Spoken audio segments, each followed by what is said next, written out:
అంటే సార్ సంవత్సర పాలన దగ్గరలో ఉన్నాం. జూన్ 13 కల్లా సంవత్సరం అయిపోయినట్టు 12ని ప్రమాణ స్వీకారం చేశారనుకోండి, ఎలా అనిపిస్తుంది? ఇప్పుడు ప్రభుత్వం వచ్చి 1 ఇయర్ అవుతుంది, కానీ సంక్షేమ పథకాలు కూడా ఏమీ ఎవరికి కూడా రావట్లేదు. అయితే ప్రభుత్వ పాలన కూడా పర్వాలేదు, కానీ పాత గవర్నమెంట్ అంత లేదు. పాత గవర్నమెంట్ అయితే ఏదైనా సరే బాగానే ఉంది.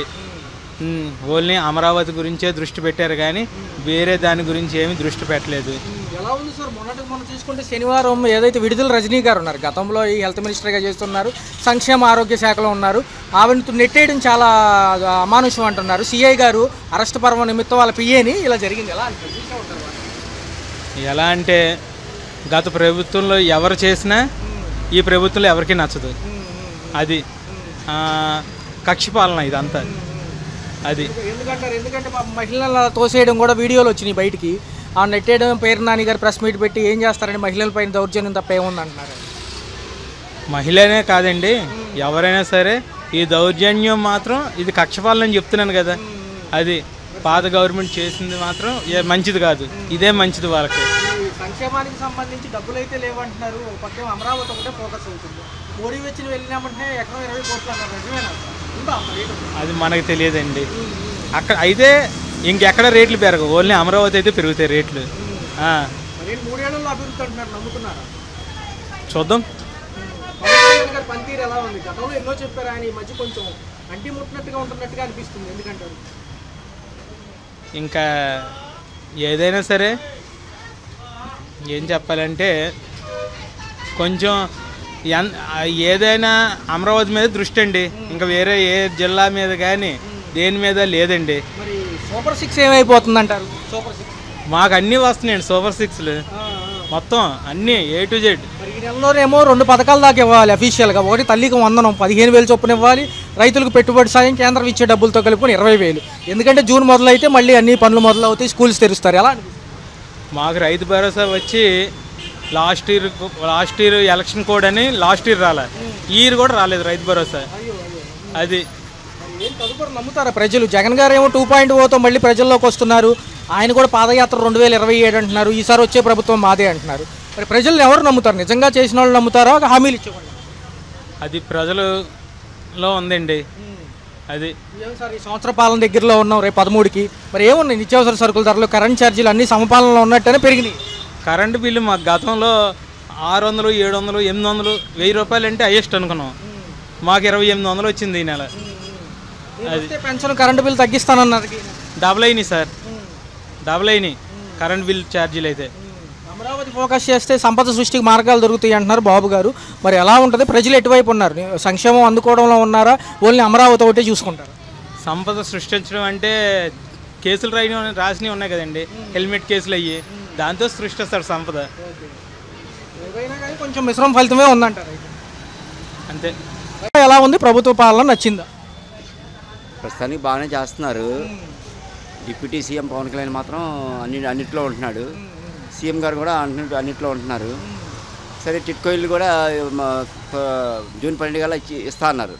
ఇస్తే ఇంకా మంచిది, ప్రభుత్వం మీద నమ్మకం ఉంటుంది. ఈ నెలలో 2 పథకాలు రావాల్సి ఉంది సార్. ఒకటి రైతులు పెట్టుబడి సాయంతో పాటు తల్లికి 100 కసరత్తు చేశారు కానివ్వండి. మరి ఏంటో కొద్దిగా హాజరు పట్టీలు అవన్నీ ఉంటేనే 75% ఇస్తామంటున్నారు పిల్లలకి. ఎలా అనిపిస్తుంది? గతంలో ఈ మాట చెప్పలేదంటారు చాలా. అంటే చెప్పలేదు అంటే ఇప్పుడు వాళ్ళకి ఈ లెక్కలు మనకి ఉన్నాయో మనకు తెలియదు కదా. సరే ఇస్తా అంటున్నారు కదా, చూద్దాము. ఇచ్చిన తర్వాత అదే ఏమేమి చేశారో దాన్ని బట్టి చూద్దాం. సార్ మొన్న శనివారం చూసుకుంటే విడుదల రజనీ గారి అంశం కొంచెం హడావుడైంది. ఏదైతే వాళ్ళు పిఎల్ అంచం తీసుకున్నారని పోలీసులు అరెస్ట్ చేసే నిమిత్తంలో వీడు అడ్డుపడ్డం, కారుకి ఆ డోర్ తిరిగి కొంచెం పక్కకి రావడం, ఇవన్నీ ఎలా అనిపిస్తుంది సార్? గత ప్రభుత్వంలో ఉన్న వాళ్ళు ఆలు చేశారు. ఇది ఇదేం కాదు, పెద్ద ఇష్యూ ఏం కాదు. దాన్ని అది ఎందుకు లాగడం, అవన్నీ కామనే. ఎందుకంటే ఈ విషయం పైన పేరు నాని గారు ప్రెస్ మీట్ పెట్టి హడావుడి ఆయన హడావిడికి పెద్ద రాజుగారు ఎందుకు చెప్పడం, తీసేయండి దాని లెక్కలో. అక్కడ జరిగిన అంశం ఒకటైతే వార్తల్లో వేరే అంశాలు అంతే. మరి లేని ఉన్నది లేనట్టు చేస్తారండి. ఎంత కామనే. వాళ్ళ ప్రభుత్వం ఏం చేశారు, ఈ జనాభా అందరూ చూస్తున్నారు ప్రజలు. అది ఎలా ఉంది సార్? అమరావతి తొలిదశ పనులు పూర్తయితే ఒక ఆస్కారం ఉంటుంది అంటున్నారు. నిజంగా 20 కోట్లు పెట్టి ఎకరం ఉందంటారు ఇప్పుడు ప్రెసెంట్ అయితే? ఏమండి మనకి రియల్ ఎస్టేట్ అనేది మనకు తెలీదు. ఏదంటే ఇప్పుడు ప్రధానమంత్రి గారు వచ్చారు, కొద్ది జనాభాలో ఆశ కలిపింది. పోయిసారి వచ్చారు, తర్వాత వాళ్ళ ప్రభుత్వం పడిపోయింది. ప్రభుత్వం పడిపోయిన తర్వాత మన జగన్ గారు ఇది కాదు అది అన్నారు. ఇప్పుడు మళ్ళీ కాదు, మనం ఏదైతే 2014లో అనుకున్నామో ప్రధానమంత్రి గారు శంకుస్థాపన చేశారో మళ్ళీ అదే ప్రధానమంత్రి గారిని మళ్ళీ తెచ్చి వీళ్ళ ఏంటంటే ఈ ప్రజల నమ్మకాన్ని ఆయన ఓకే చేశారు. అది 4 ఏళ్ళు భవిష్యత్తు ఉంది, హేమాహేమీలు ఉన్నారు పెద్దవాళ్ళు సీనియర్లు. ఓ పక్క పవన్ కళ్యాణ్ గారు చూసినట్లయితే నిబద్ధత గల నాయకుడు ఆయన కూడా. మరి ఎలా అనిపిస్తుంది 4 ఏళ్ళు భవిష్యత్తు ఎలా ఉంది? ఏమండి పవన్ కళ్యాణ్ గారి విషయంలో ఎవ్వరు అసలు ఏలెత్తి కాదు కదా, అసలు చూపించే అసలు అది ఎవరికి లేదు. మొన్న సైనికుడిని పరామర్శించారు, పార్థివ దేహాన్ని, వాళ్ళ ఫ్యామిలీని. ఏదైతే మురళీ నాయక్ గారు ఉన్నారో దేశం కోసం చనిపోయారు. ఏమండి పవన్ కళ్యాణ్ గేమ్ చేంజర్ అండి. ఆయన ఇండియా లెవెల్లో నాయకుడు అండి, అంతేనండి, ఇంకేం చెప్పవసరలా. చూసుకుంటే ఎలా ఉంది అంటే జగన్ గారు నేను వస్తానంటున్నారు 2027 పాదయాత్ర, ప్రజలు నమ్ముతారా? ఏమండి మీకు అన్నీ తెలుసు, మేము సామాన్య ప్రజలం. మాకు సామాన్య ప్రజలకు ఏం కావాలంటే మాకు లాండ్ ఆర్డరు మాకు మాకేంటంటే ఏది నిత్యావసర వస్తువులు మాకు ఇదిగా ఉంటే మాకు ఏ ప్రభుత్వం వచ్చినా మాకు పర్వాలేదండి. కరెంటు బిల్లులు ఇప్పుడు నిత్యావసర సరుకుల ధరలు ఎలా ఉన్నాయి? ఇప్పుడు ప్రస్తుతానికి అలా అప్ అండ్ డౌన్గా వెళ్తున్నాయి, అంత పెద్ద ఇష్యూ ఏం కాదు. అదండి బాగానే ఉంటుందని ఆశిస్తున్నాం, అంతేనండి. అవసరాలంటే గత ప్రభుత్వం చేసిన దానికి ఇల్లు ఇస్తామని చెప్పేసి డబ్బులు 38,000 రూపాయలు తీసుకున్నారు. మనిషి మా దగ్గర మేము బ్యాంకులో అప్పు చేసుకొని 38,000 రూపాయలు కట్టాము. మీ డబ్బులు అక్కడికి పోవు, తిరిగి ఇచ్చేస్తాము అని చెప్పేసి అన్నది ఆ ప్రభుత్వం. చిరగా ఆ డబ్బులు ఇవ్వలేదు కదా, ఎవరికలేరు ఇల్లు ఇచ్చారు. ఆ ఇల్లు ఇచ్చినప్పుడు మా మిస్సెస్ని తీసుకొని వెళ్తే ఫోటో తీసుకున్నారు, కానీ ఆ ఇల్లు చూస్తే పైన ఏంటి మా స్లాబ్ వచ్చి ఇల్లు కట్టి ఉన్నది, తలుపు లేదు, ద్వారబంధం లేదు. తర్వాత వచ్చిన 38,000 రూపాయలు బ్యాంకులో లోన్ కట్టుకుంటున్నాం, కానీ ఆ ఇల్లు లేదు. ఆ ప్రభుత్వం పోయింది, ఈ కొత్త ప్రభుత్వం వచ్చింది. ఈ ప్రభుత్వం వచ్చినప్పుడైనా మాత్రం కనీసం నాలాంటి వాళ్ళకి ఎంతమంది ఉన్నారు, 8 లక్షల మంది ఉన్నారు. అలాంటి వాళ్ళకి ప్రభుత్వం దృష్టిలో పెట్టుకొని అమరావతి పనులు చేస్తున్నారు, కాదంటలేదు, అది మన కోసమే. కానీ ఏంటంటే మన డబ్బులు కానీ మీ డబ్బులు కావు కదా, మీ జేబుల డబ్బులు కావు కదా, మన డబ్బుతోటి మనం కట్టుకుంటున్నాం. అలాంటిప్పుడు ప్రభుత్వం ఇచ్చిన సహాయంతో చేస్తున్నారు. అలాగే మనం ఇల్లులు కూడా కట్టించి ఏర్పాటు చేసి అవకాశం చేస్తే నీకు రేపు పొద్దున్న మాత్రం ఇంకో ప్రభుత్వం, ఆ ప్రభుత్వం మళ్ళీ ఇంకా వచ్చే అవకాశం ఉంటుంది. ఇల్లు లేకుండా మమ్మల్ని అద్దె కొంపలో ఉంచి గత ప్రభుత్వం ఆ చేసిన డబ్బులు మొత్తం 38,000 రూపాయలు పోయినాయి, కొంపలేదు, అద్దెలు కట్టుగా చేస్తున్నాం. మా పరిస్థితి ఇది. అంచేత ఏంటంటే ఈ ప్రభుత్వం కాస్త తెలుసుకొని ఏదో ఇల్లు కట్టి ఇచ్చేసుకొని నిలబడితే లేదు, మీకు పునాది ఉంటుంది, లేకపోతే పునాదులు పోతాయి. సార్ ఒక్క విషయం సార్, ఏదంటే మొన్న శనివారం జరిగిన ఘటన చూసే ఉంటారు ఈ మీడియాలో. ఎవరైతే మాజీ మంత్రి విడుదల రజనీ గారు ఉన్నారో ఆవిడ పక్కకు నెట్టేశారు పోలీసు వాళ్ళు అంటారు. అది అక్కడ జరిగింది ఏం లేదు కదా, అంతటి రాజకీయవేత్తని కాదు. కాకపోతే ఏంటంటే అక్కడ న్యాయం జరుగుతుంది, కానీ అన్యాయం జరగదు. ఎవరికి న్యాయం జరుగుతుంది అది న్యాయం జరుగుతుంది. సిఐ గారు డోర్ నెట్టడంతో ఆవిడ కొద్దిగా పక్కకు పడిపోవడం అయింది. ఎలా అండి? నన్ను పక్కన నెట్టేశారు అనుకోండి, నేను పడిపోతాను. కావాలని నెట్టారా? లేదు కదా. దీని మీద మచిలీపట్నం మాజీ మంత్రి గారు పేరు నాని గారు ప్రెస్ మీట్ పెట్టి ఏం పీక్కుంటారో పీక్కోండి, మహిళల పైన ఏంటి దుర్గాకథలు అంటున్నారు. అక్కడ జరిగిన అంశం వేరు కదా. అది వాళ్ళకి నీ దగ్గర రూపాయలోని ₹10 ఉంది, నీ దగ్గర తప్పు లేకపోతే నిన్ను ఎందుకు లోపల లైన్లో తీసుకొస్తారు? తీసుకురారు కదా. నీ దగ్గర పావలా ఉంటుంది కదా, లేకపోతే నా పేరు ఎందుకు వస్తుంది, నీ పేరు ఎందుకు వచ్చింది? రాదు కదా. పోలీసులు రావడానికి కారణం అలా పిఏ గారు లంచం కేసులో అరెస్ట్ చేయడానికి ఈవిడ అడ్డం పడ్డారు. అది పిఏ గారు రావడం చెప్పంటే అది నీకు కావాలని డబ్బులు ఇచ్చి రప్పించుకున్నావేమో. లిమిట్ అందరు 2 పథకాలు ఇవ్వాలి కొత్త ప్రభుత్వం. తల్లికి 100 రెండోది రైతులకు పెట్టుబడి సాయం, కుదిరితే ఉచిత బస్సు ప్రయాణం అంటున్నారు, కానీ అది జరగదు. సరే మిగతా ఎలా ఉన్నాయి గత ప్రభుత్వంలో సంక్షేమం? ఇప్పుడు వరకు బాగానే చేస్తున్నారులేండి, ఇప్పుడు వరకు బాగానే ఉన్నాయి. ఇప్పుడు ఈ పైన కూడా బాగా చేయాలి. ఇప్పుడు గ్యాస్ అన్నారు, గ్యాస్ పథకాలు అన్నారు, గ్యాస్ పథకాలు ఏం పడలేదండి. 2 సార్లు వేసాం, మరి తీసుకో అన్నారని తీసుకున్నాం. గ్యాస్ పడలేదు, అప్పుడే 4 బండ్లు బుక్ చేసాం కానీ పడలేదు. మరి అమరావతితో కలిసి ఉంటుంది కదా, ఈసారి గట్టిగా చేస్తామంటున్నారు. చేయమనాలండి, మరి అలాగే ఆశపడే కదా. ఏమన్నా కొంచెం గ్యాస్లో మిగిలితేనే కదా మేము గ్యాస్ బుక్ చేసుకున్నాం, మరి పడలేదండి. నిత్యావసర సరుకుల ధరలు, కరెంట్ ఛార్జీలు ఎలా? అన్నీ బాగానే ఉన్నాయండి, అన్నీ బాగానే ఉన్నాయి, బాగానే చేస్తున్నారు. 3 ఉన్నారు, పవన్ కళ్యాణ్ గారు, లోకేష్ బాబు గారు, ఓ పక్కేమో చంద్రబాబు గారు ముఖ్యమంత్రి. వీళ్ళు అందరూ కలిసి కూటమిలో ఉన్నారు. బీజేపీ కూడా గట్టి సపోర్టే ఉంది పైనుంచి. మరి అమరావతి అయిపోద్ది అంటున్నారు 3 ఏళ్లలో. అవదండి, బాగానే ఉంది, అన్నీ బాగానే చేస్తున్నారులేండి. వీళ్ళు ఎక్కాక ప్రభుత్వం బాగానే ఉందండి. జగన్ గారు కూడా నేను 2027 నుంచి పాదయాత్ర అంటున్నారు ఆయన కూడా.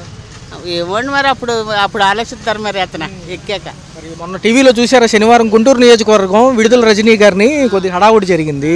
పోలీస్ అయినా డోర్ దోస్తే తగిలింది కారుకి. ఎలా అనిపిస్తుంది? ఆవిడ కొద్దిగా హడావుడి అయ్యారు. ఏం పర్వాలేదండి, అలాంటి కామనే.